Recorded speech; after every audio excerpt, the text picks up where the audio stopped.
Hey there, baseball fans! I've got a wild story for you today. Imagine playing for two teams in the same inning. Impossible, right? Not if you're Danny Jansen. So, here's the deal.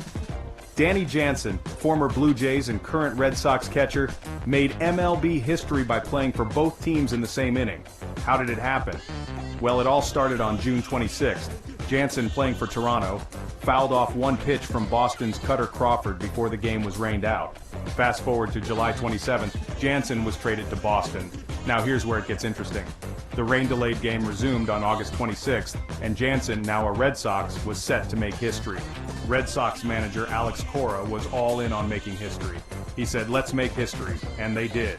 Before the game resumed, the Fenway Park press box announced pinch hitting for Danny Jansen, Dalton Varsho. Defensive changes. Danny Jansen now at catcher.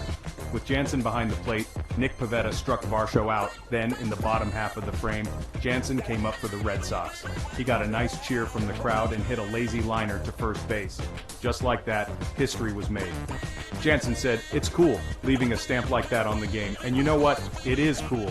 His wife, kids, and friends were there to see it. When they arrived, they even saw his picture on the scoreboard wearing a Blue Jays cap. "I saw myself up there for sure," Jansen said. "That was just kind of like, well, that's where we're at."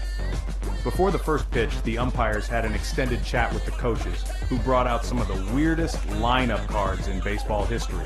Blue Jays manager John Schneider was happy for Jansen.